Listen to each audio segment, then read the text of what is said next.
to the Journey 2020. I'm Charles Morris, happy to be here with you on this Monday evening, coming off the weekend, where we come to you every Monday at 7 p.m. right here at www.thejourney2020.com. And I'm Charles Morris. We've been around since 2013. Yes, and for those who are familiar with the show, you know that Dr. Robinson, who used to help me co-host the show, have not been here with us well over a year now, and he keeps promising me he's going to come back on the show. I'm Charles Morris once again, and also want to remind you that we also come your way every Wednesday with Youth Central Sports with the one and the true Vince Carter Sr., where we talk about some and everything that pertains to sports, our lives, how sports can be used as a form of mentoring for our kids, another way of finding a father figure, whether or not it's an uncle, a church member, a friend, but also making sure that your kids are in a safe environment around the right people, and how important that is, because we need the village, which actually get a chance to talk to my guest today, because he does a lot of mentoring himself. I asked him to come on the show for another reason, but he's going to tell us a little about his history, and he does a lot of mentoring when it comes to coaching and so on and so forth. But even before we get to our guest today, I want to remind you also of what's going on with remember, the third Monday of each month we have Dr. Kathy Meeks, which is also fun because she's a sex therapist. So as soon as you hear the word certified, board certified, professional sex therapist, people go, oh, so now they want to know what's going on. Well, we started this a couple of months ago. Every third Monday of each month, right here on the Journey 2020, you can catch Dr. Kathy Meeks as we talk about healthy relationships and a few other things that I know that you would love to talk about and ask her questions. But she's having a workshop on August 1st. Okay, let me see if I can find the flyer for it. And just to let you know, she changed the location. Okay, she changed the location, and the location is now, it was at the office, but it's going to be at 4872 Rose Bay Drive. It starts at 7 p.m. There's a cost, but the first 10 people are free. You can see the pre-registration. It'll be taking place on August 1st, starting at 7 p.m. Notice you see the word sharp, right? So let's talk relationship.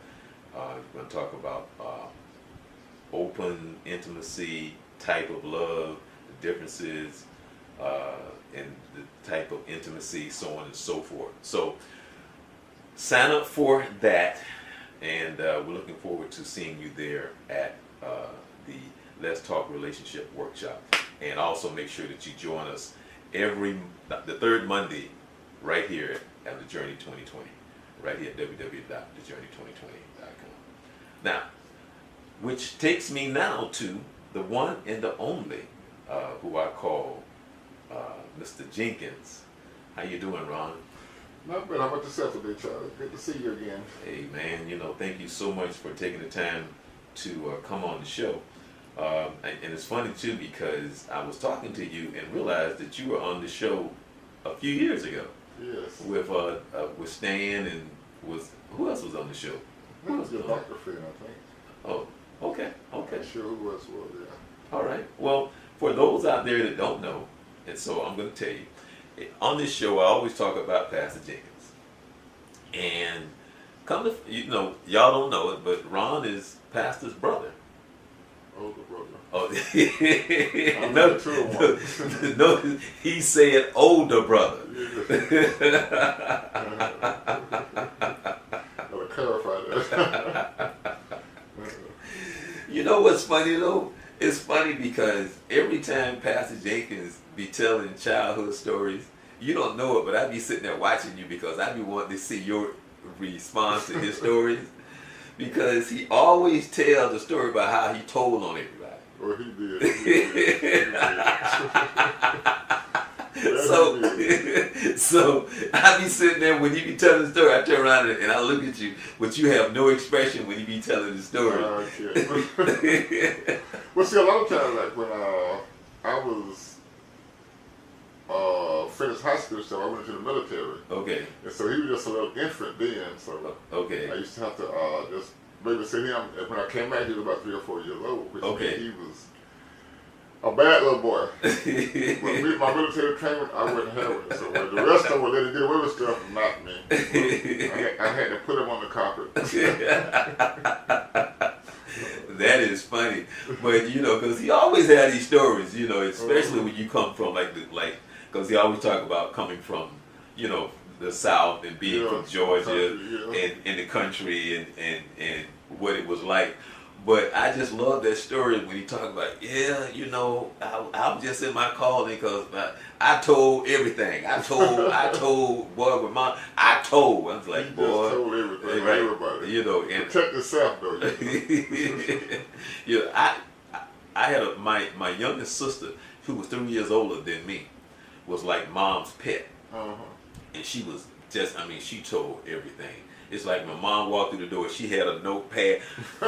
This is what happened at 9:07. This is what happened at 11:27. You know, and it was so funny because we call it building parent points. The points of the parents, although we got in trouble, he didn't. You know, he saved himself. Right. But the funny thing is, I always saw her as mom's pet. And it's so funny because when you're young like that, I could never see her outside of the house. I mean, of course, she grew up and she got her own place and lived her own life. But she was so close to my mom, as a kid, I just always saw her as that person being next to my mom until she's 99 years old, you know, because that's how close she was to my mom and being that little mama's pet, you know. It was just funny, though. But it's funny because as we got older, when she started to now look out for you so you don't get told on. Yeah. You know, because once you reach that age of high school, she's trying to protect you from being caught. You know, but stuff, right. But when we was younger, oh my goodness, man, she was like. Whatever it took to get you in trouble, they would do it. I'm serious. So, but the reason why I asked you to come on the show and thank you for taking the time. Well, first of all, let's start out where you're from. I mean, I know where you're from, but let's talk about where you're from.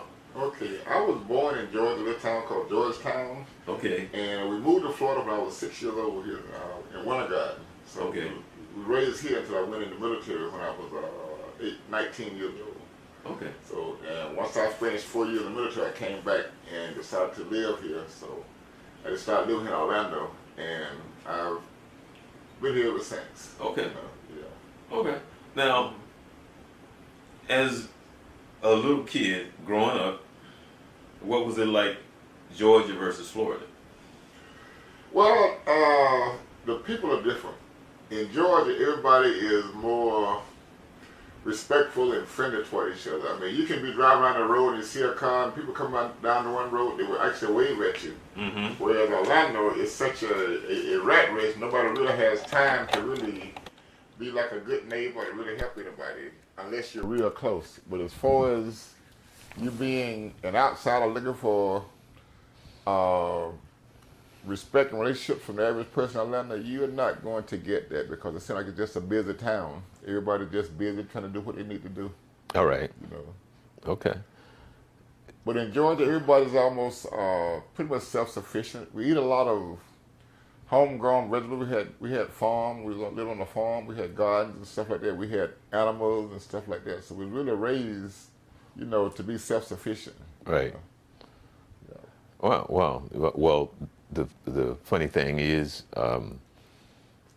Ron, that when I tell people, because I was raised by an old, the person that was dominant in our lives was this old Southern style, the Southern style mentality. Yeah.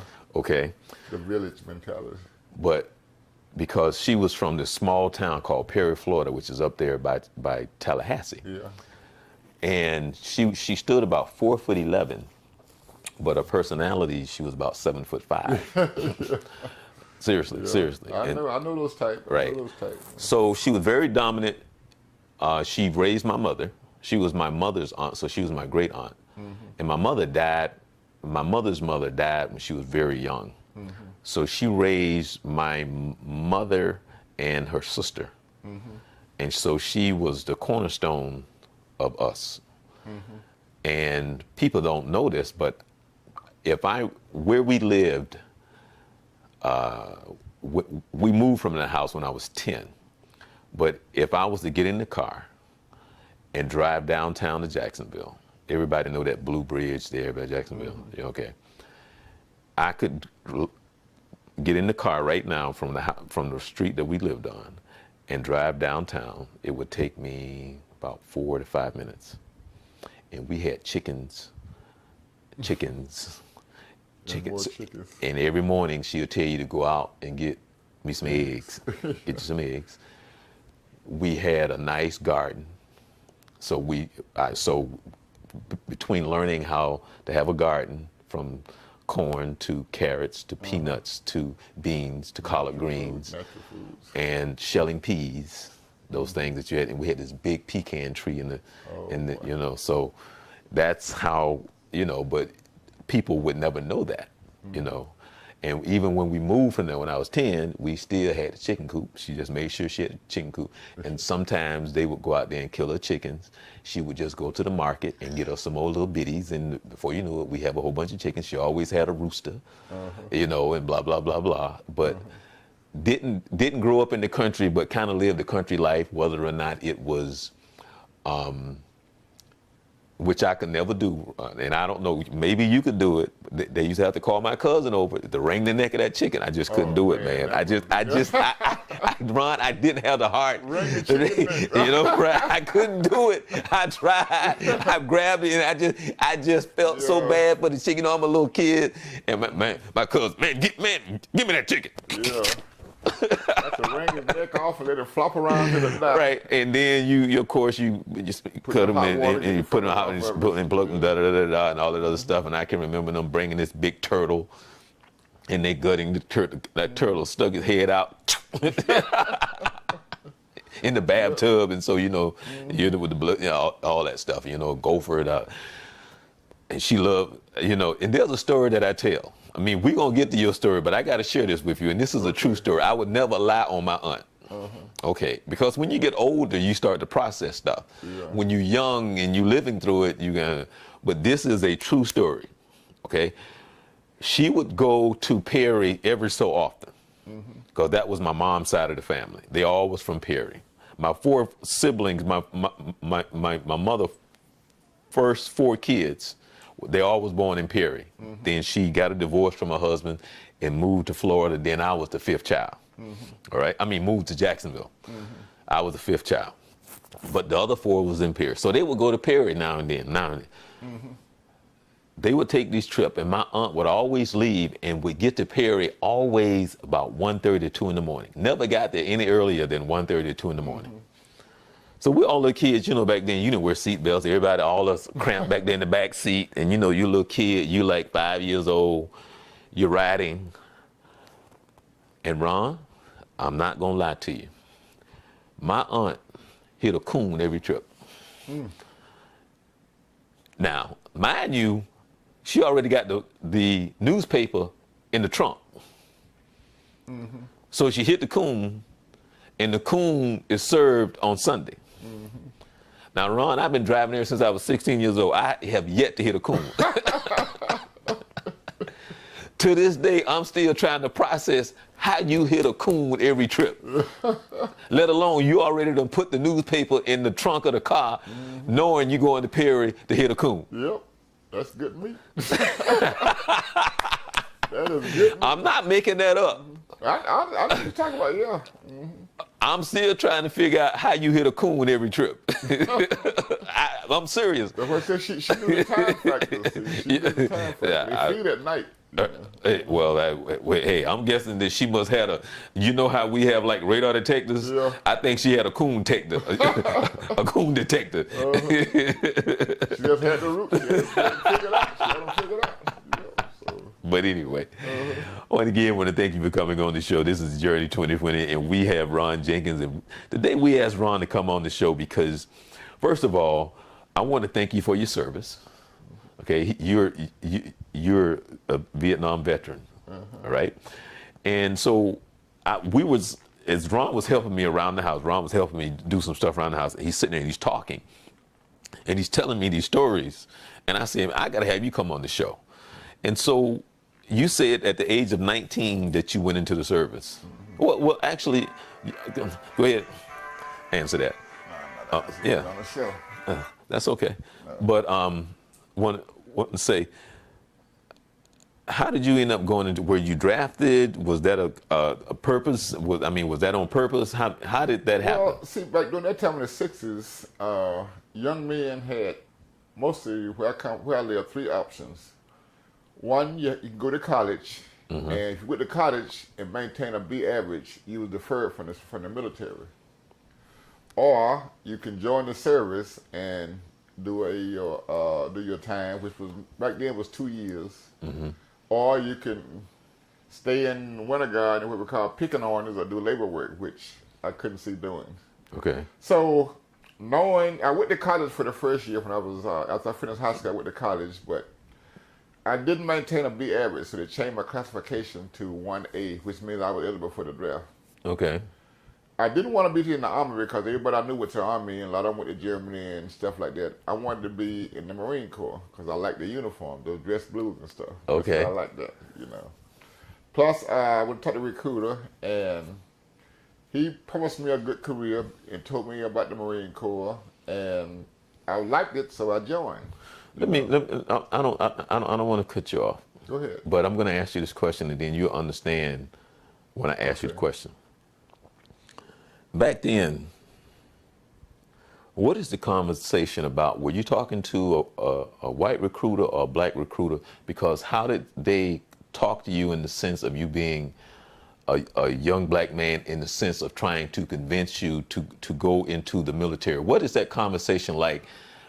This person that's sitting in front of you, what is that like? Well, they didn't really have to recruit you because you were going regardless. Because they needed so many men in Vietnam. We were losing about, so many men lost their lives in Vietnam. They needed a lot of replacements for Vietnam.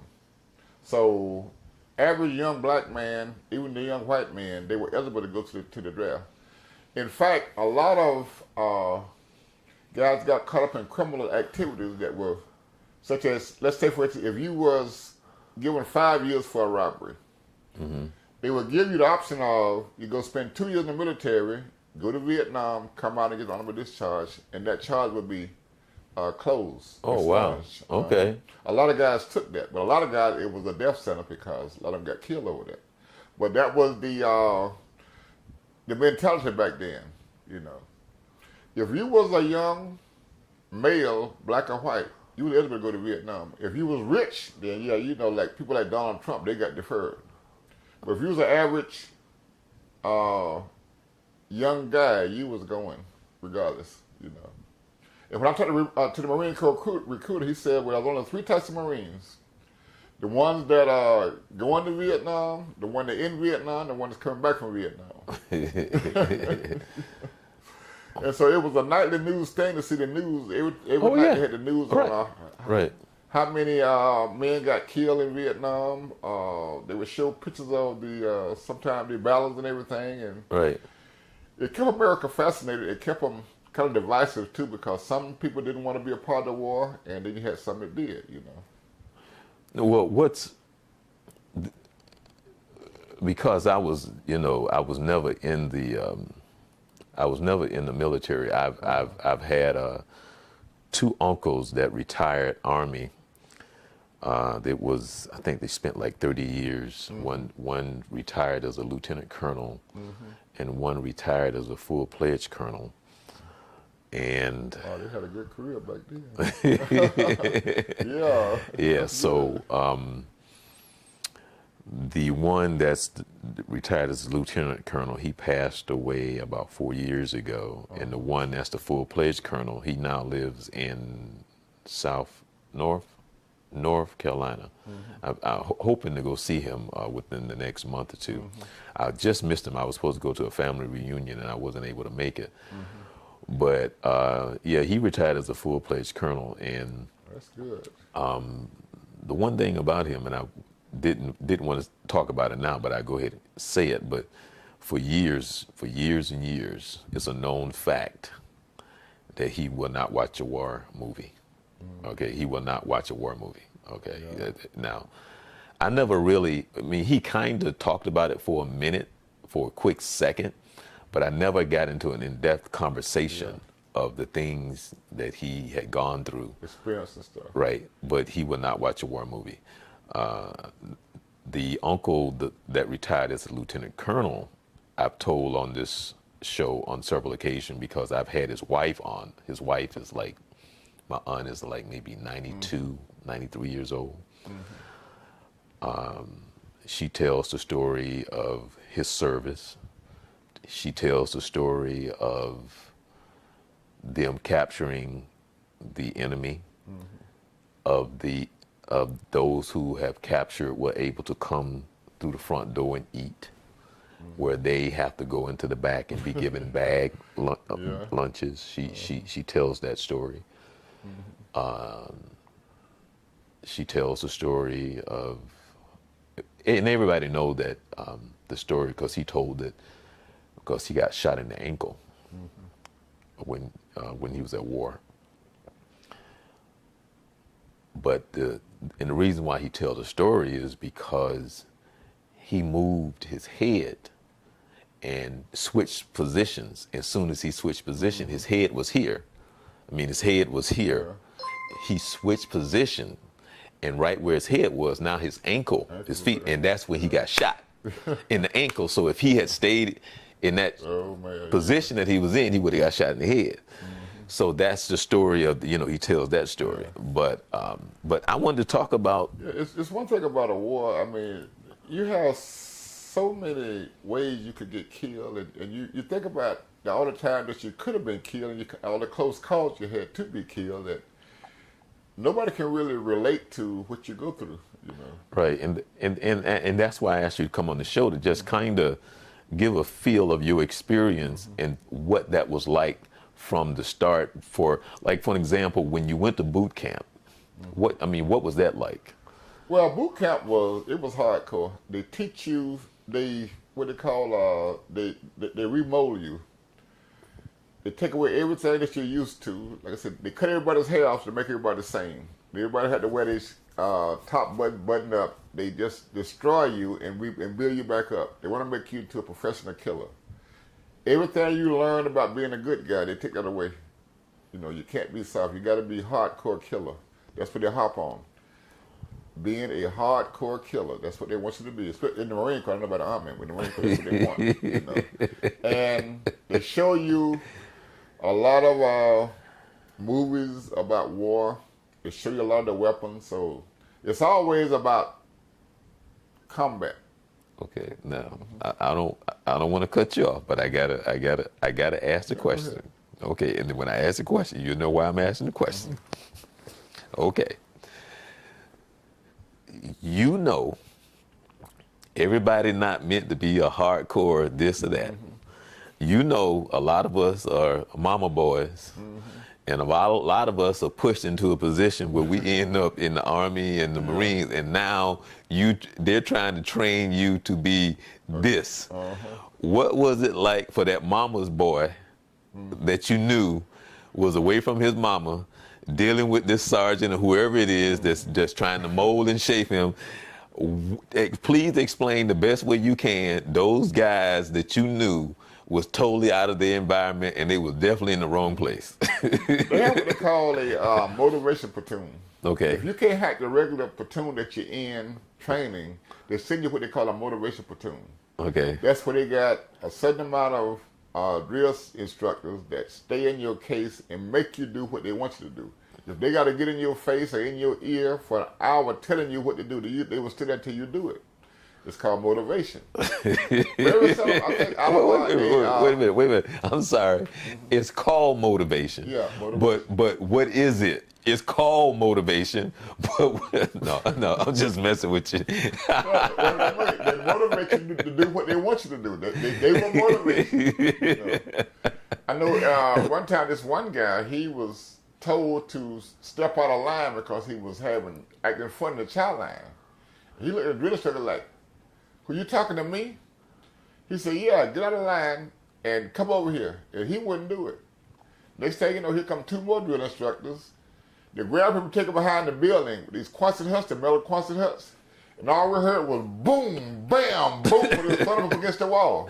When he came back, he was in tears, but he said that he was quiet for the rest of the day. So they will get your attention, They know how to motivate you because they want you to work as one. And when you start a group, a cohesion group, you don't want to let your other friends down.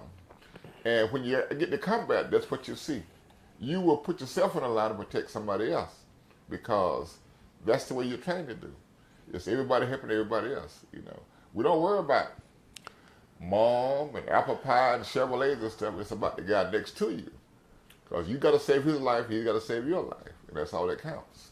But Ron, you say that, but that's a transition of a mindset that has to take place over a period of time to understand, because you and I can sit here and talk about it, but when bullet starts flying for the first, that's a whole nother world, man. When when bombs start going off and you got stuff, we can train all we want, but when it happens, some of us freak out, and some of us, and I guess that's the difference between going home and those that don't go home, which isn't always the case. I mean, but because I'm pretty sure there's a lot of good soldiers with the right mentality didn't make it back home, but still.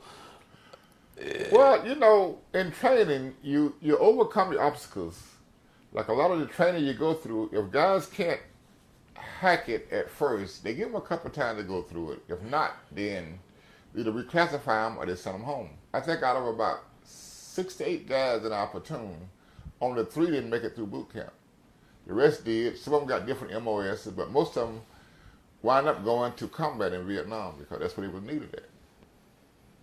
Some guys went on ships, like some went on the New Jersey, the Wasp, and Sea Dude and stuff like that. But the majority goes to combat because they need replacements. Now, I had a friend of mine that I leave out a lot, but she went into the military because she wanted to dance. Well, she went into the Army to be part of the Army Soldier Show. Okay. So. Right, the Army Soldier Show. And, they sold her on that, the recruiter sold her on it, but she wasn't ready for when the show ended. Because now she's a regular soldier. So now she gets, because she, as part of the Army Soldier Show, they're traveling around the world, Guam, all the Army bases, and they going around the world, and they got per diem, they in their nice uniform, they on a nice bus, they doing their little show, they used to being on stage, they used to standing there signing autographs, and then when the show ends, you're a regular soldier. That's it. Now she in there, oh, my back, this cot I'm sleeping on, there's roaches in here, and But the funniest story that she told me was when she was in boot camp, and it was almost toward the end. And it was like maybe about 3 o'clock in the morning. Sergeant come in, bam, boom, waking everybody. Oh man, there's a war that just broke out, and y'all gonna have to step up to the plate. How many of y'all ready to go? And she and the sergeant turned around and said, Thompson, you ready to go? No, Sergeant Major. Thompson, you disappoint me. She was like, I ain't ready to go nowhere. She started crying. That's a new type training with females. When we was in, we was all male. They had different classifications. Like women trained in one area, men trained in the other. Right. So it was no cohesion between the two groups. Right. I think even when I first went in, before I went to Vietnam, I was stationed aboard a naval ship, which was about 5,500 sailors and about 165 Marines on there. No females. Well, now this is the thing, and see, I'm going to learn something today. So Ron gonna help me learn something today. Me not being a military person. How does I get the Navy thing because that's easy. That's water. Okay, and I get the Air Force to some degree because the Navy, the Marines still give you air support. Yes. Okay, so my question is, how do you divide up who gonna go where to fight this war? Okay, we sending the Army here, we sending the Marines here, we send the Air Force here, we send the Navy here. How does that all work together to say we're gonna go fight this war to decide who, what, where goes where to do what? And is there a possibility of you coming together to go in the same place to fight? Oh yeah. I mean, a lot of operations are all coordinated together. Such as if you was fighting, when we was fighting in a place called Arizona Territory. Okay. And they called it Arizona Territory because there was a shootout anytime you go in there, because that's where the Vietnamese Viet Cong took rights to the NVA, and they had training and everything like that. That's where they mustered that place called Arizona Territory. So when you go in there, you're going to be a fight. A lot of times they plan operation whereas the Marines would attack from one part, and they would have the Army on the back perimeter for a blocking force. And Air Force is running the planes, dropping bombs, napalm, and you got the Navy with the big guns out in the ocean. So all that takes an effect. The first thing gonna happen is they're gonna shoot the big guns from the Navy into the area. Okay. And then comes the airplanes. They're gonna drop napalm and bombs and stuff. Right. Or they drop in a place that's gonna cut off them from their in case they try to get away. You have to cut them off. And Marines will attack from one place and start pushing the enemy toward the 101st, say the Air Force. I mean, not the Army, start pushing toward it. So they say, everybody's in a fight, and they call that an operation, And there have been times like when, I think in the Way City, when they sent in 350 Marines in Way City in Vietnam in 1968 during Tet. They didn't realize it was up against over 8,000 hardcore NVA dug into the city. And here's the Marines on the attack, against this unit. So pretty soon it got so bad and they had to try to come to resupply that they put the 101st Air Force up north to kind of block off their resupply and their recruitment. They say, they're in a big battle themselves. So everybody is trying to fight on their own because the higher ups don't really get the whole picture. They never get the whole picture, And so therefore you're in a hell of a situation, and they have to play out as it goes along, such as, we need more Marine units, because when they first sent the Marines in the Way City, it was the 5th Marine Regiment, my unit. They sent in the 5th Marines, Golf Company, and the next day they sent in Fox Company. A couple days later they sent in hotel companies, and it just piecemeal. And it all based on the guys they lost, such as Fox Company came into Way City, a place called Leroy Street. They walking down Leroy Street to find out where the enemy was. Next thing you know, they get ambushed. 15 guys get shot right off the bat, dead. Everybody else trying to pull them out and pull back. So we got other guys getting killed trying to help the ones that are already wounded, killed. Right. So it's what they call intestinal fortitude. Then it's no longer whereas you're going as a unit. Sometimes it's all individual, such as, that's my friend there, I'm going to get him, cover me. That kind of situation. But let me, because when you was telling me, when you was talking to me, Ron, when we was over at the house, and I am familiar with war. I'm old enough to know how nasty it is and how evil it is. But there's a difference when you're in it. I mean, we all know what evil is. But what was it like the very first time you stepped into that evil place? What was that like for you? Let me put it this way. When I got to Vietnam, I got assigned to a squad. It was 12 guys. Okay, I'm the new guy. Here's the way the squad works. You got your point man. He's the guy that walks out front looking for enemies and everything. And they put a guy behind him to cover him. Okay, a rifleman to cover him. Then there's another rifleman. So you got a point man, 2 riflemen, then you got the squad leader, and you got the radio man, machine gun team, and then you got tail end Charlie. Okay. Now, when we left my very first patrol, we walked out of camp, walking toward a village. We got about the length of a football field. And I'm looking at the point man, he's walking along a trail, which they tell you in training, don't walk down a trail. But I'm thinking, well, these guys know what they're doing, so I can't tell them what to do. But I'm stepping cautiously, you know, following them. Next thing I hear is a big boom. And I flinch with my rifle. I flinch and look around. I don't see nobody.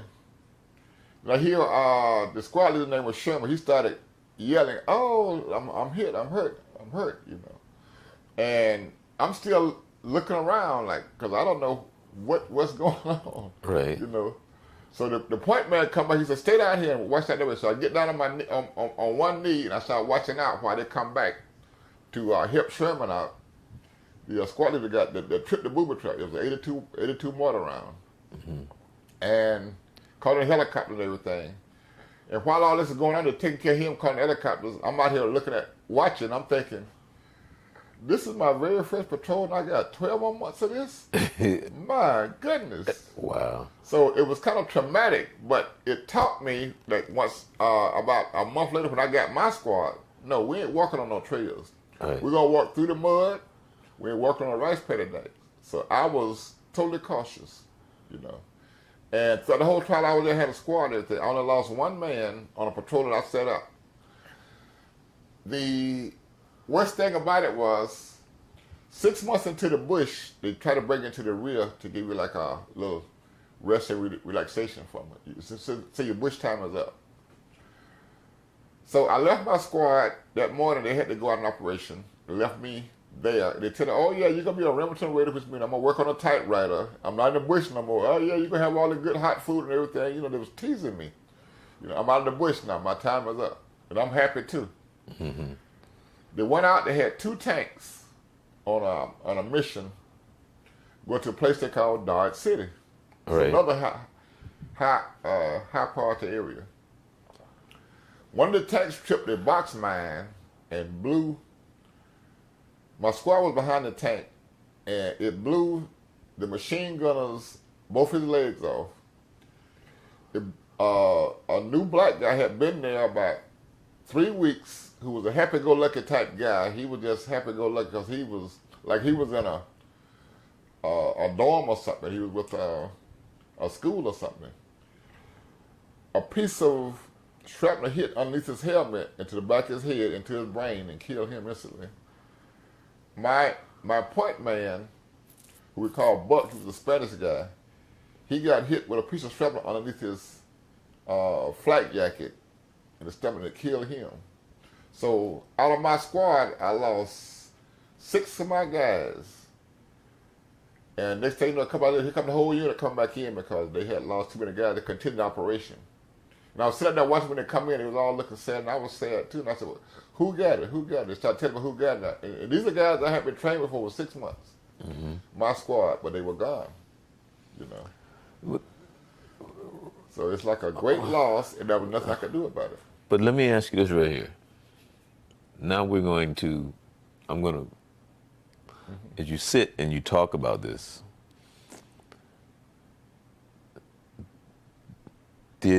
and I say we, and I say it like this, did we understand why we were fighting? When I say, I'm sorry, did you guys understand why you were fighting? Did it make sense to you? And I know that you're following orders. There's a difference between saying, this is something that I believe in versus I'm just following my orders. Well, Did it make sense to anybody that you were over there fighting a war? Did anybody fighting against understand? communism. They said fighting against communism. Well, the thing about it was the war dominated our social life. Our social life was dominated by the war because they showed the news every night. Everybody, I mean, you could even ask some of the females, "Hey, baby, you know what's your name? Where your man at? Oh, he's in Vietnam." You know, that kind of thing. So it was always something pertaining to the war or to the military. It was just that. It was just that prevalent. It was always, you know. And when you get involved in it, it was a macho thing to do because if you was a man and they say, "Well, you ever been in the military yet? Well, what's wrong with you? How come you not in the military?" So a lot of guys volunteered just to prove their manhood. Right. Yeah. And I was one of them because I figured I had been in the military 2 years and everybody else going to Vietnam coming back. And I see these guys, all these ribbons on their chest. Well, I want the same thing. So I volunteered too to go to Vietnam. Well, I had no idea it was going to be bad it was. But I went to go get my chest full of medals and be a hero too till I got over there. Wow. And all you want to do is survive and help somebody else survive. That's it. Because it's not just the killing, it's the lifestyle. We walked around, all we were doing was walking around in the jungle looking for somebody to kill, looking for somebody to attack us. That was our whole concept. We leave the base camp, and all we do is go out and walk around, or we fly helicopter to a certain area. We set up camp for a couple of days. We walk around looking for somebody to kill, looking for somebody to shoot, or somebody to attack us. And that was the way. That was the normal. And sometimes we walked so much we figure, damn, I wish somebody would attack us so we could just take a break. you got almost 60 to 80 pound pack on your back. Plus Right. you're carrying 2 or 3 mortar rounds. You're carrying other weapons and everything. Then you got 5 canteens strapped to you for water. You got your own, pack. So you'll always load it down. Let's see now. Let me see. How can I say this? There was a friend of mine that Johnny was over there and talked with him, and Johnny had a rod in his leg, so he walked with a limp, and he got hurt over there. And he talked about how difficult it was when he came home. He talked about how he was shunned, but, and the truth of it is, he said, Charles, what I saw and how they use those young kids and how the young kids would come and would blow them up. Okay? And so now, he said, if you saw anybody, young kid or somebody that's walking towards you, you just went, pa-da-da-da. You didn't take those chances. You did, because he said, all you got to do is see it once, because now you in survival mode. So because of that, there was a backlash. But then he said, well, what do you do? Well, what do you do? And that's the ugly side of this whole thing of war and how ugly it is. And even to this day, I'm still trying to figure out why the war took place. But yeah, good. Well, it's what they call a necessary evil. A lot of times, like we have approached a village, and I have taken rounds from a village. Okay, well, you don't bomb the whole village. You try to attack the village and see who's who. Right. No. It's like any other job where you have to do the best you can for the job without overdoing it or underdoing it. Right. You don't just go shoot everybody because you got a gun. You don't do that. Right. You can't do that. But you have to decide who is what and where. And a lot of times we know a lot of times when we leave a village or we take fire from a village, there's people in the village are being controlled by the VC or the NVA. Right. Well, a lot of times those people, they don't have any choice. The VC, the enemy make them do it, or they'll kill them, or kill some of their family members. So they do what they got to do, So you have to be selective in what you do. It's like every morning, coming from Da Nang to a place called An Hoa, about a 20-mile road they had to come on. Okay. All throughout the night, units would set up patrols along that road because the enemy would put in box mines to blow up vehicles. A lot of times, they might miss a box mine because they come along with the mine sweepers until they clear the road.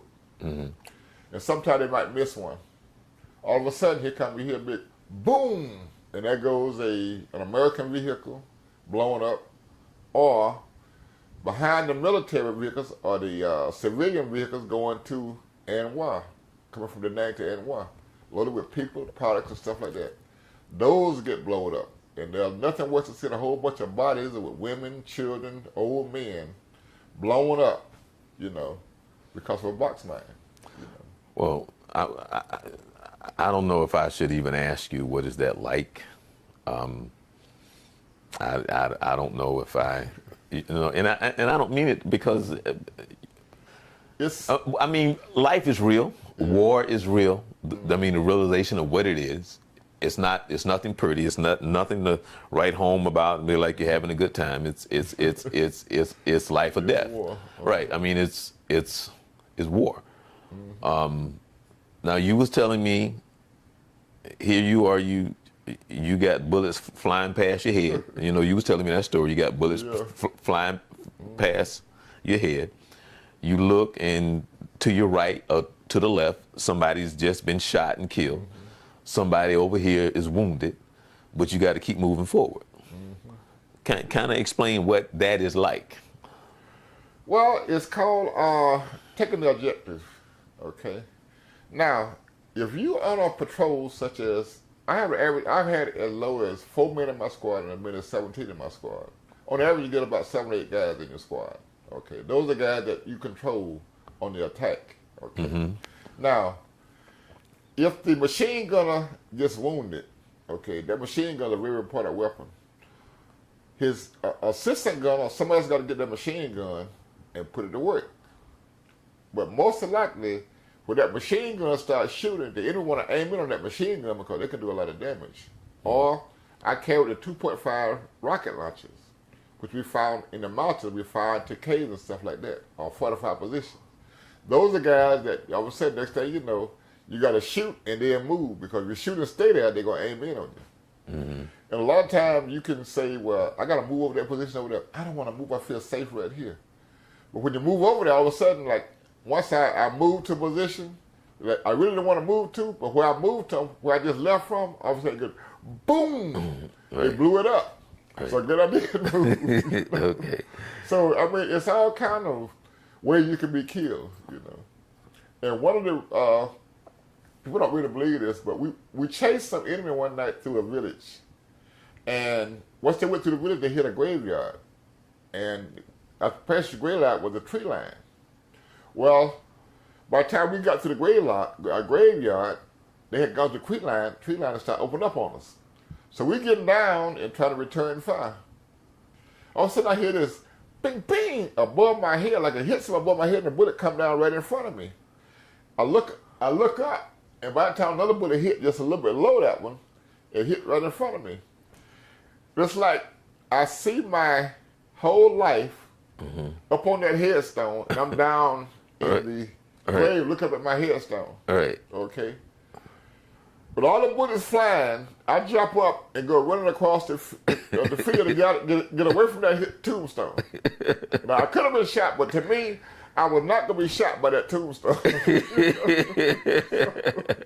So the guys told me, I said, man, you put out some good cover fire from over that side over there. They didn't realize that was not my objective. My objective was getting that tombstone. Because he was aiming right at me, but he couldn't shoot that way. He was been a good shot. He'd have got me the first time, but he didn't. Right. They're not that good of a shooter. But I know he was shooting right at me, because when the first bullet hit and the second bullet hit, I knew it hit me in the sight. So I had to get away from that tombstone. Wow. Yeah. So now, it's interesting because I just came back from Arkansas with my cousin, who had a conference up there, and I was telling him that I was getting ready to do the show with you, and he was in the military as well. And I told him that I wanted to do a round table of you and other people who have been in the military, and so you could tell the stories of what it's like, your opinion of the military, and what you think of the military today, and what advice would you give to anyone going into the military. So I want to do that show. But you said something, and he kind of said the same thing. As you're taught what you're taught, now all of a sudden, and I'll let you tell it, in the sense of you may run into some racist people, you may run into some prejudiced people, you may run into people who may not like you being a black man. But out there in battle, he love you, man. I love you. Yeah, well, that's one thing about, prejudice was pretty I love you. Back then, prejudice was pretty prevalent because we had the Black Power movement. Right. And a lot of the black guys in the military, we was trying to get the haircuts changed so we can wear more of an afro. Right. Instead of being the high and tight. Also, we had armbands, black armbands we wore, and we had black corsets we wore. 1968? Yeah, so, I would consider one of the militant ones. Right. Especially because I didn't mind telling, a lieutenant, a sergeant, or a captain, if I felt up something, I'm going to tell them my opinion. Right. Because sometimes they want to see an operation. And if you go out there with the few men you got, it ain't going to be good. Right. So you tell, look, we can't go. Can we do this instead, or can I take this man, or can we get two squads together to go here and here? You got to change the plan because all they want to do is, okay, well, you go here and you go here. They don't know what's out there. Right. We do. Okay. And we're not going to just take our order, just say, well, because you go out there, Right. And being black, they look at you more so because they figure you should do what they say do, rather than have your own opinion. Right. I know, like, in my time in the bush, because after I had even though I pulled out of the bush after 6 months to be in the rear, my militancy came out. So they sent me back into the bush. So I was not the one they wanted in the rear. I was not one of those, All right. I was too militant. So they sent me to another company. I went back in the bush for the rest of my time. And when I supposed to come out of the bush, go back to Anwar, be processed out to go to Da Nang, to be processed back at home. They went to the last minute to put me out of the bush. When I found out I was coming out of the bush was when the helicopter was inbound. They told me, okay, well, Sergeant Jenkins, you're going to be the next helicopter out. What? Well, I didn't have time to say goodbye to a lot of brothers and stuff like that. So, right. You say what you can, but you come back into the rear and they help you process out, stuff like that, they tell you what medal you got. You go to, and you don't want to stay there too long because once you turn your weapons in, you feel naked. Mm-hmm. Oh, yeah. So if you get attacked, only thing you can do is go down to the lines and throw grenades. Now, I do not want to do that. Right. That's what the guys do. When you turn your weapon in and we get hit, you got to go down to the line and throw grenades. That's all you got left, because you ain't got no weapon, And good thing we didn't get hit that night, but the black guys inside the rear, we got together, we had a little party and everything, and they give you a good send-off, hey, brother, so it's all about black power, we're going to do this when we get back, we're going to be a part of this and part of that movement, Right. And that's what we did. And I believe to this day that with all the black guys coming back from Vietnam, with the attitude they had about not putting up with any prejudice, not being disrespected as a man, the military and the war had a lot to do with that. Mm-hmm. Because when we came back, they wondered, where all these black guys getting all this attitude from? Right. From the military. We're training them to be like that. Okay, so what do? Let's cut the draft. We cut the draft. Nobody joins, so look what we got now. Guys walking around with their pants hanging out below their butt. Right. No discipline. But I want you to touch on that whole thing of guys that you knew was prejudiced and racist, but yet out in the field, they had a total different, a whole different attitude. Right, yeah. When the bullets start flying, they get a whole different attitude. Like, this one guy named Moore, he was a new guy into the unit, and he was from Kentucky. Mm-hmm. So I was getting the guys chow and everything, getting them set up, because we're going to operation next couple of days. I'm getting everything set up, getting them, make sure they got the ammo and everything, getting them all set up and everything. And he told one of the guys, man, how y'all take all that from that nigga? Mm-hmm. And they said, well, you don't like it, you tell him. I just got here, I don't know how y'all do it. They said, well, you know, he's the sergeant. So if you don't like it, just go tell him that. I just got here, I ain't gonna tell him that, but I don't like working for them niggas. I don't like working for them. He said, okay. We go out in the field. It took about 3 or 4 days and stuff. You know, he didn't want to room, what they call set a hooch with anybody black. Because what you got a poncho. You put more ponchos together to make a lean-to. And that's where you have sleep at. 2 guys into the hooch there. He didn't have a white guy to sleep with. Mm-hmm. Went on patrol, a couple days later went on patrol, and we hit a VC, probably about a platoon of VC. I mean, bullets start flying everywhere. Well, I'm telling you, you know, let's go, move up, let's go. I'm giving all, you know, let's go, get the gun over here, you know. Set up the point man, you know, you take the side over there, you know. I'm telling him, I can't think of the guy's name. Yeah, Moore, and I know Ricker. I said, Moore, set up over here. He looked at me with so much fear in his eye, he didn't know what to do. So I finally had to grab him and push him. I said, go, come that area over there, you know. Right. And after it was over with, he was just a nervous wreck because one guy got shot through the shoulder. And they was throwing in grenades and mortars on us, so you know he got shot through the shoulder, so we got him out. And this guy, from there, he was just like a nervous wreck. Mm-hmm. And so I told him, you all right? He was just, he couldn't hardly talk. Right. But from then on, whatever I told him to do, he did it. He had the total respect for everybody. Right. The guy told us, look, man, you know, out in the bush, ain't no color out here. Right. Now, when we go to the rear, everybody had their little cliques. Right. White guys go over here, black beer, listen to country western music. Black guys over here. Listen to James Brown. Listen to James Brown, you know, Boston Rebellas, Motown. You know, right. And nobody had any real, you know, playing basketball, black and white guys play basketball together. Nobody had any real racist feelings. Right. In combat, you know. So most of your racism was come from the upper echelons, you know. Right. If they didn't like you, they'd make sure you didn't get the proper medals you're supposed to get, proper vacation time, stuff like that, you know. Right. And they could not have you expressing yourself, you know. Okay.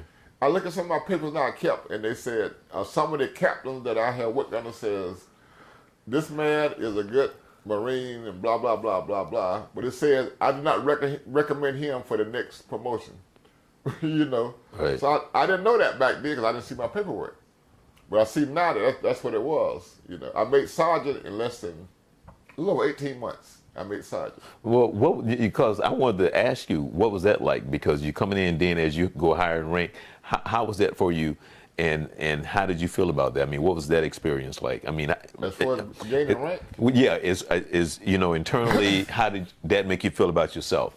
Oh man, I mean, when you get ranked, you go from a private to a PFC, and you get like a little one stripe on your shoulder. Right. That's a lot of pride, you know. Right. And then the guys come along and they what they call a pennant on your shoulder. They hit you on the arm. Right. You know, bunch of guys hit you on the arm until you get that first stripe, and then you get the last corporal, and you have clout when you reach corporal. Okay. When you get to be corporal, and you got some clout. Okay, you're not just another PFC or lance corporal. You're a corporal now, so you got some clout. And then you get sergeant. When you get sergeant, you really got some clout then. Okay. You get sergeant. So I made sergeant. And then, but they denied me E6, which is a staff sergeant. Right. You know, which they wouldn't give it to me because of my attitude. But when I came back, I went to Camp Lejeune, North Carolina, and they saw where my military work and stuff like that. They put me into a unit, and they put me from there to headquarters in charge of a nuclear, biological, and chemical decontamination course. That's a mouthful, but yeah. Okay. And that unit had never passed a certification until I got there. And I would go to the warehouse. I would look at all the rad meters they got, all of the equipment we had.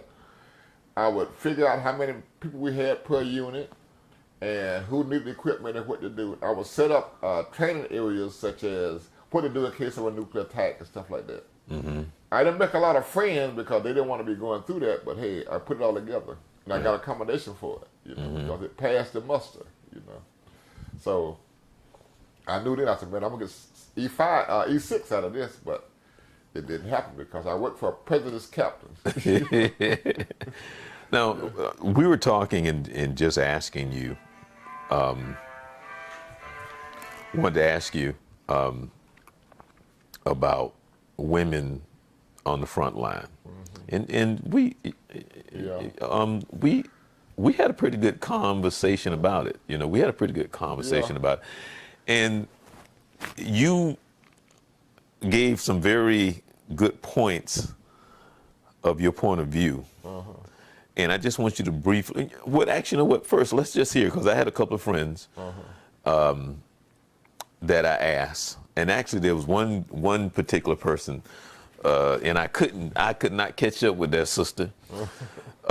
She was like, and I was telling her, you can say what you want to say, but on the day that she was supposed to give me her comment, she was out. She actually ended up going out of town because she said, "Oh, long as I can say what I want to say, because I got something to say about this right here." Because she was in the Army.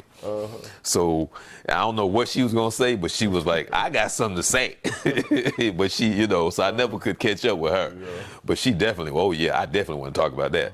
But I was able to. There was one of my friends that was in the Army, and another one that was in the Navy. I did have another friend that was in the Navy, but she said no, because she's too high of a rank, so she still got that military mentality, because she just retired after 30 years, so she's still military type. She just retired last year, so she still got that mentality, because but anyway, I know that's why she didn't want to talk, because she's still in that mode. But hold on, let me see if I can play this. And and it's not a right or wrong, I'm just asking you for your own personal opinion. And I'm right there on the front line, So I don't know what that is, if that's what happened, but I know that women talk about it. I want, but just want to ask you your opinion on it. But let's see if we can hear what they say. Okay. And you can you can come in after that. So let me set this up so you can hear this. Hold on. I want to know how you felt about women being on the front line. That's okay with me if they can do it. Okay. And do everything else. Okay. Well, that is why I was calling and wanted to hear a woman's point of view of women being on the front line. Yeah. Despite all the other things. What other things? You don't know? Mm-mm. No, okay. That's just it. Just if they can do it. And I'm not disputing your answer. I'm just trying to see where you're coming from. Yeah.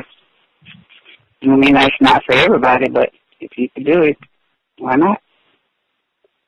Okay. I come from a totally different, perspective. Well, I've been in the military, and I did just about everything a man could do, so I figured we might as well be able to go on the front line, too. Well, it's not a matter of what you can and cannot do, because just because you can doesn't mean you should. Why not? It's a free world. My perspective that I, of course, my opinion, again, this is my opinion, don't believe women should be on the front line. And the reason why, and I talked about our makeup, and I'm talking about in the physical sense. Okay, the other reason why, and this is the part that I had a hard time with, and where I think people would totally disagree with me, or women more so. I don't believe that our makeup, our physical strength, just the way we process things and so forth, we will react the way we're supposed to, or the way a guy typically does when they're on the front line. I think with women, it's different. I don't care how many people say, oh, you know, we should be equal rights and all that. And we do have equal rights. But I think when it comes to the front line, we just shouldn't be there because we're not made for that. We're just not made for that physiologically. We're not made for that because the way I think, like I said, how we process things. You made a good point about women and men together. Yes, that also is going to be distracting. Now, what did you see and not when you were talking about when you was in the service and you saw some of the high-ranking officials interacting that really surprised you? So what was that like? Well, yeah, that once again, that can happen on the front line because that threw me off, actually. I mean, I was totally surprised because I would never think that officers, high-ranking officers, will mess with it. When I say mess, you know what I'm talking about, would enlist it. So, and it's because we were in somewhat of isolated duty. I mean, here we are in Antarctica, so you don't have, right. And it's just like the front line. That's how I look at it. I mean, in some aspect, because you're not going to have a whole slew of women, and you're going to have more men than women, of course, and these men these women, from what I understand too, were making extra money, if you know what I mean. Down there in South Pole or whatever, yeah. And that was something that should never be. And on the front line, I think the same thing will happen. The fraternization or the whatever you want to call it, the two mixing. And that, with that said, personalities get involved. You know how us women, we'll probably take stuff a little more, be a little more emotional about stuff than men will. It's just too much of a damn distraction. It's too much of a distraction. And I saw that when I was in Antarctica. I mean, the things that I saw happen there, I mean, you had to look aside, but yet at the same time, for me, it affected me in a way that I thought, golly, and that's probably once again my naiveness. I'm thinking, golly, you know, you that rank and you're going to... Hold on, let me see if I can turn this down. Okay. Her comment was when she was there, she saw high-ranking females in Antarctica in an isolated place messing with lower ranked guys, and it just blew her mind, you know, because she was like, because they fraternized and they shouldn't have been. Yeah. So and she saw the higher rank talking to dealing with a private. Yeah. So it was an isolated incident because of where they were. There wasn't that many people of them. And then she said, why would they do that? Because if they get caught, they would mess up their careers. Yeah. But that's, but my whole thing that we went back and forth on was that I said, well, which I didn't play, which is on, which would have been said was that when God made us, when I meet you, you're a woman first. Mm-hmm. And everything else falls into place afterwards. Mm-hmm. And that's just how we are. And she even said, even though we have rules, the rules were being broken.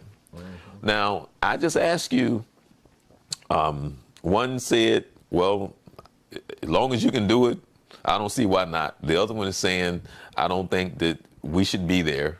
Mm-hmm. I don't think we have the physical makeup. I think we will respond differently, whatever. Mm-hmm. But for you, what do you think? You were there, and just be honest. Well, let's see what we're talking about. What we're talking about here is the American woman. What we call Miss Susan Homemaker, because women from the Middle East countries and Asian countries, they have always fought sometimes beside their men. Mm-hmm. Even in Vietnam, we have went up against Viet Cong women that was on the lives of their men. It's not a whole bunch of them. But from my personal point of view, women, even though they could do the job and think that they're going to the front line to fight, and they want to fight as hard as a man fight, they have to realize that that man next to them has a American idea that you don't let nothing happen to a woman. Mm-hmm. That's the way we're brought up. You protect the women.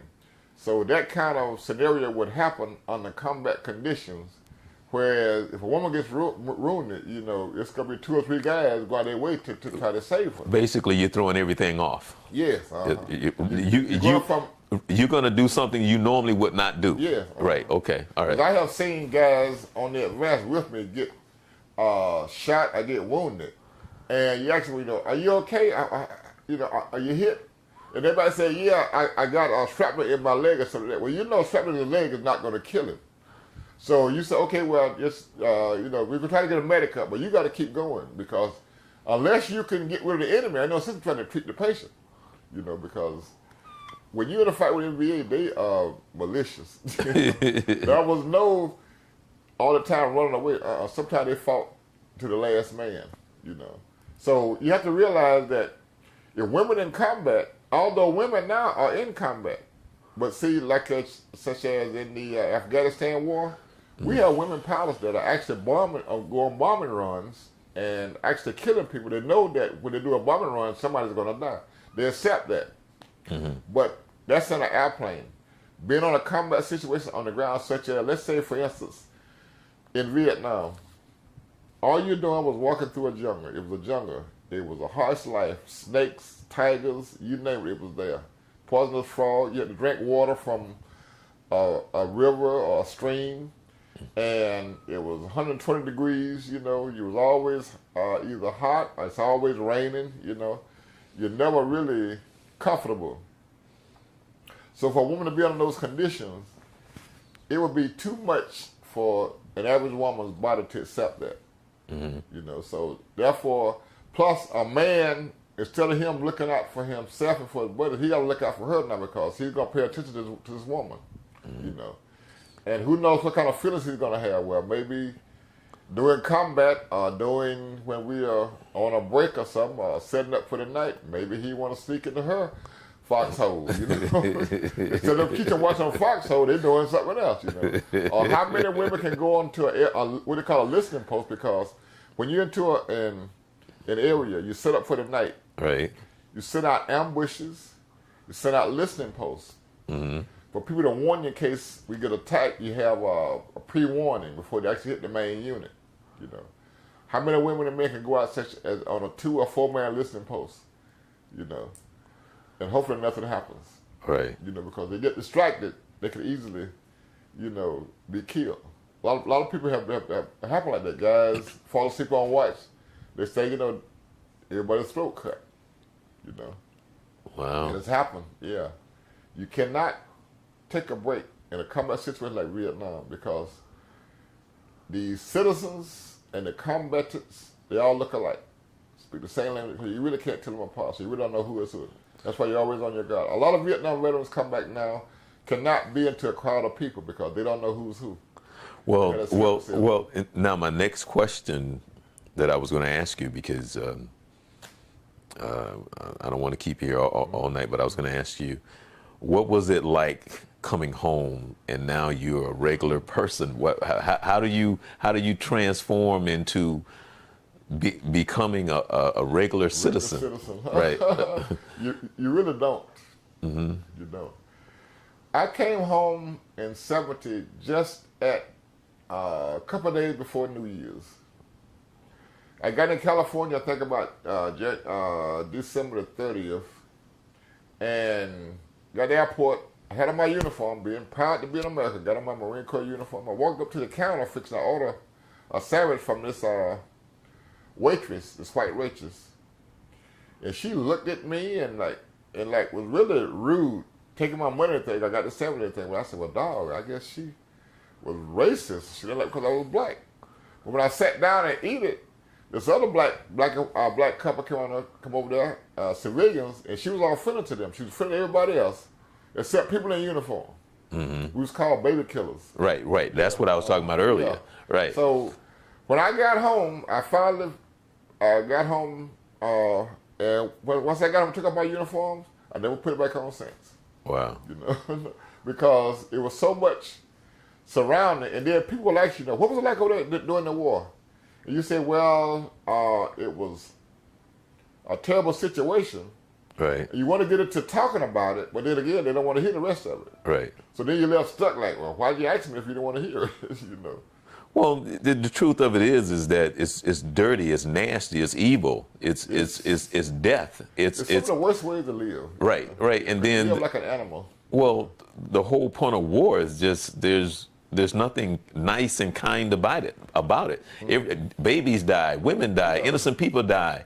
That's what war is. And unfortunately, it's just and I'm still, you know, when I talk about our madness and how crazy we are and stuff that we go over, I mean, have wars about in the first place, and we be like, the people that's fighting, I mean, the people that starting the war, like the head honchos, those are the ones that should go up there and fight, you know, like President Trump.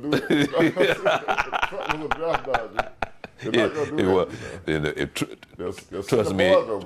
No, trust me. Trump had to go to war. Trump would faint. Trust me. He's not a warmonger. Trust me. Yeah. You got to actually want to be in combat. You can't just. You know what? I'm not going to get into Trump, but I've always wanted to ask a military person, just because of the stupid, ignorant statement, just for a moment. And I'm asking you, so I got you here.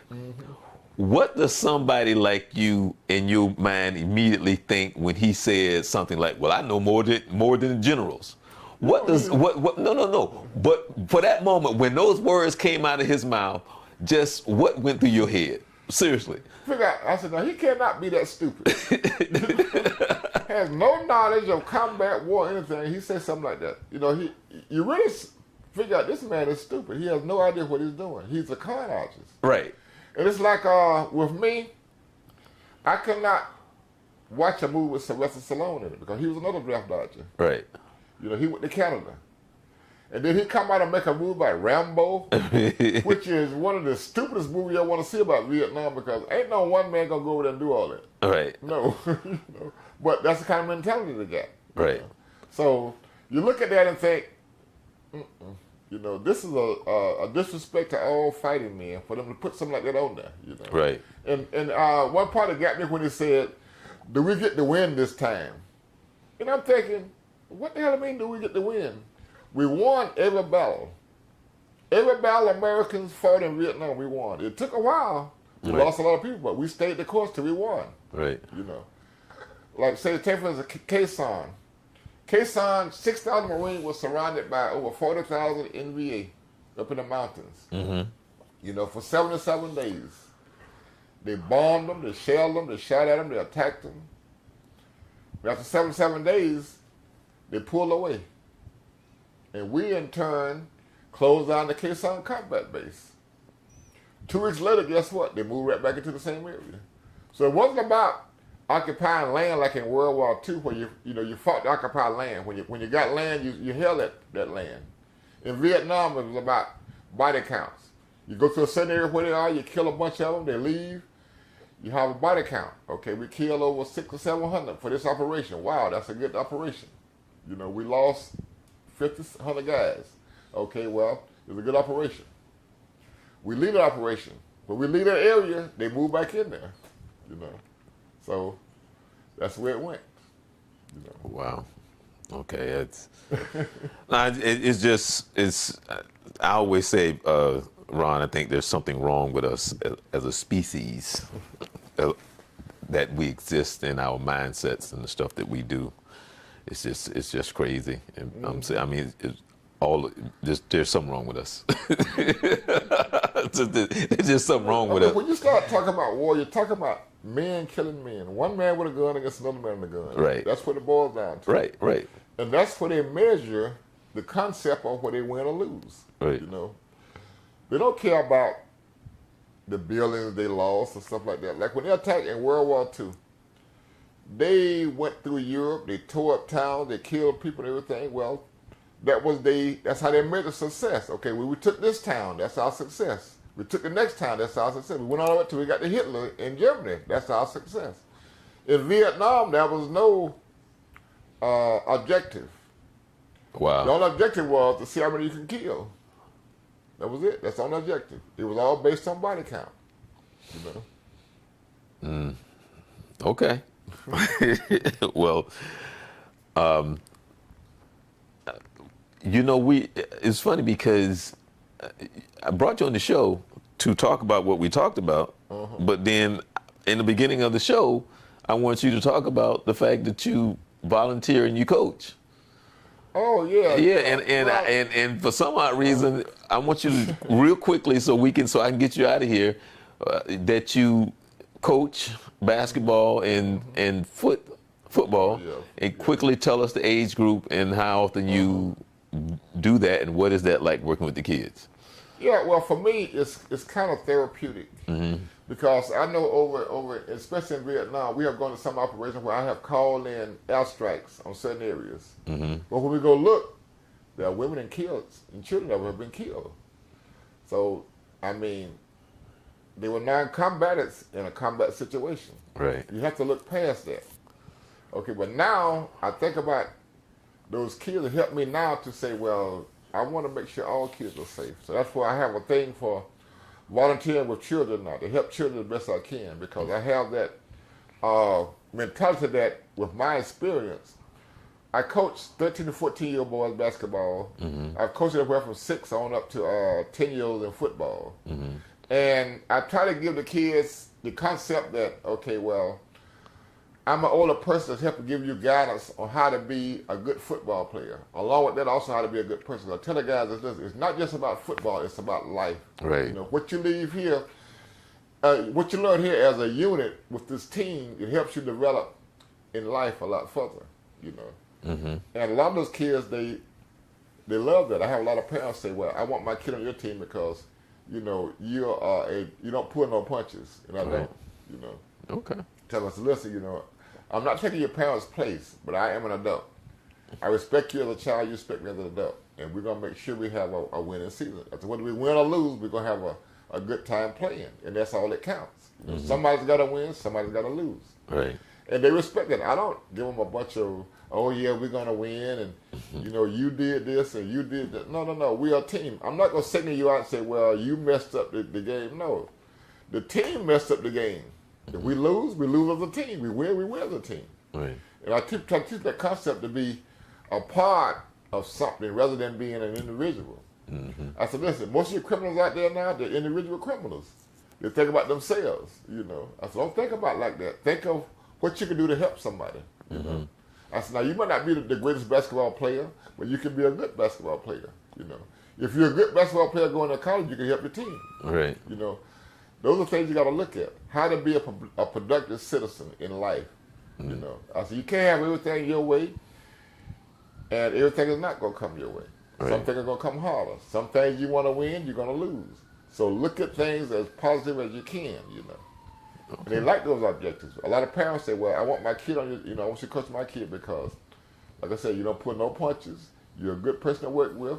You don't downrate them. You don't cuss them out or nothing like that. You tell them what they need to know." Okay. All right. Well, Ron, I want to thank you so very much. Every time I sit and talk to you, I learn so much. You know, people would never know that you went through because you're so mild-mannered, man, and so you would never know that you went through. As far as me goes, when I left combat, you know, you have that. Like I said, when I got back from Vietnam, it was about a couple of days before New Year's in 1971. Before New Year 1971. And I mean, the fireworks just drove me crazy. I think I hid in the closet and cried because I could not stand all the fireworks going on. Right. It was a mental thing against me. Right, yeah, and that's funny too, because when you said that you came, and I wanted to ask you, how did you handle the fireworks when it was so close to New Year's? And that it was devastating. I mean, I was a basket case. Right, you know? right. And even now, I don't like to be around sudden noises. I don't like to really be around a whole bunch of crowds. I don't go to a lot of football games because I have to look around now for crowds and stuff, especially with all the things we see nowadays. These people killing large numbers of people. You know, that plays on my mind. Like if I go in this crowd here, somebody gonna start shooting. Right. So it's that first mentality you think about. You know. Right. Yeah. So. Right. Well, I want to thank you so very much for coming on the show. This is probably one of my most informative show, and there's nothing phony about any of the stories that you've told because you spoke from the truth, and it's never a good story to hear anything about war, you know, in the sense of what it really is. But the reality of it is, in that I'm just thankful because, as you say, there's a lot of your friends didn't make it. Yeah. But Ron Jenkins did.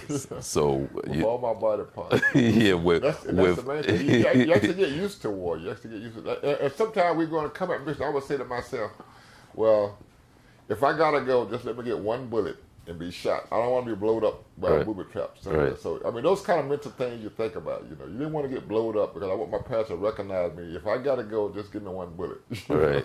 Yeah. That's kind of like that movie. What is that? Apocalypse Now. Yeah, Apocalypse Now. Yeah, and the guy got shot with a spear, and he went spear. All the weapons in Vietnam. You know, I got killed with a spear. It was just mind blowing that he got killed with a spear. You know, it, like I couldn't watch now. This is my field: movies, storytelling, videotaping, the whole concept of how a movie is made. But I couldn't watch Saving Private Ryan. I couldn't watch it. Really? No, I couldn't. I watched it, and it's a telling story. You can see all the truth in it. Right. But it's just the truth. Yeah, that's what I'm saying. It's the truth of what war is. Yeah, and even the guys in World War II first said when it first comes on about the beachland and everything, it was so realistic to them that they actually had flashbacks from it. You know? Right. And they gave them flashbacks. You know. Right. And war would do that to you. It would actually give you. Sometimes when I see on TV, it's like when I watched Platoon.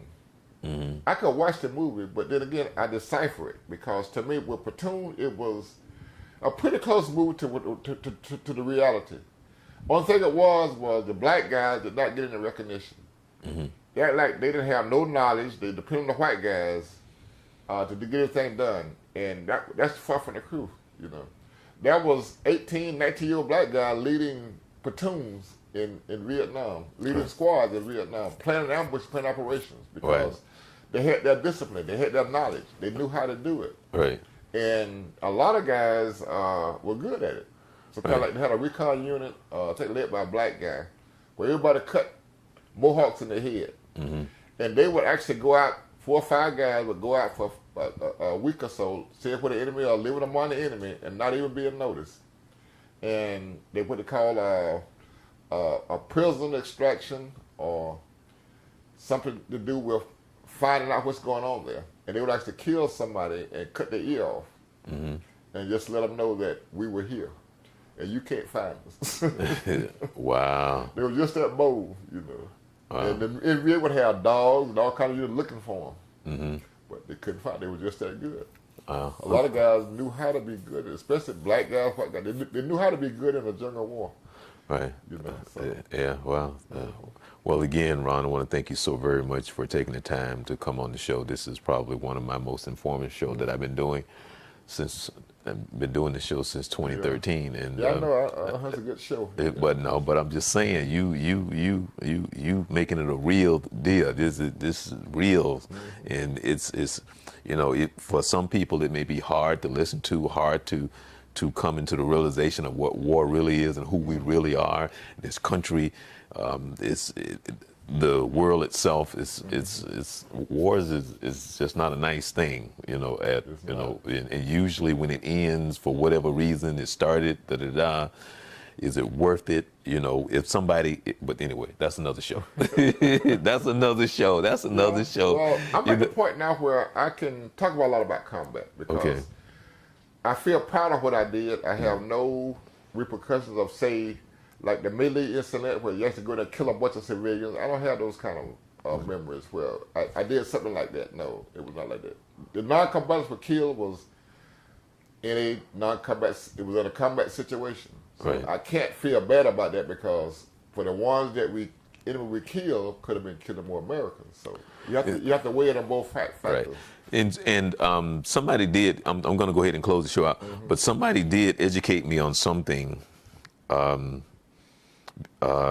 were talking about snipers, and they had a list of snipers, And one of the snipers that was in the top 5 was this Asian late woman. Oh yeah. You know, and I don't forget her name. But when he told me this, because as soon as I got home, I Googled her, Yeah. and he was right. She's in the top 5. She was one of the most. She was vicious. Right. Yeah. I can't think of her name myself, but she was vicious. Right. Yeah. In America, she tortured them. You know, and she was a cold-blooded vicious person. 2 snipers that was well known was one was White Feather. Mm-hmm. He was one of the top snipers from America. Mm-hmm. And then there was McEnany. He was another Marine sniper. Right. He was the one that shot the sniper called the Cobra. Shot him through his scope on his rifle and hit him in the eye. Wow. Yeah. And now, and for what I understand was that she actually got shot by a sniper. That's how she got killed. Down, yeah. Right. And actually killed her as well. But so people, not that you may be into people killing people, but Google the top 10 snipers of all time, and you will see what I'm talking about, because war is nasty, man. It is nasty, but. When you become, but what's amazing to me is that when you become that, and you part of that, and you've been part of it for so long, it's like, well, what do you do when you retire? It's like, how do you fit in? Because that's one of the things. And even though you don't like Rambo, which I understand, but his point was. Because he was supposed to be in this train, whatever he was. Yeah. Now they're saying he's supposed to fit into society, and I'm talking about that part of when you train these guys. Now you trying to fit them into society, and it doesn't work. For a lot of them. Oh no, because once you've been in combat, in combat, it brings out your instincts, your basic instincts. A lot of time I have people walking behind me who I can turn and see before they even think I know what it was. But it's those instincts. Right. You live by your instincts. If you don't live by your instincts in a war, you get killed easily. Don't go by what you think. Go by your instinct. If your instinct says turn around or move this way, you better do that. Right. Because your instincts a lot of times your instincts don't lie. Okay.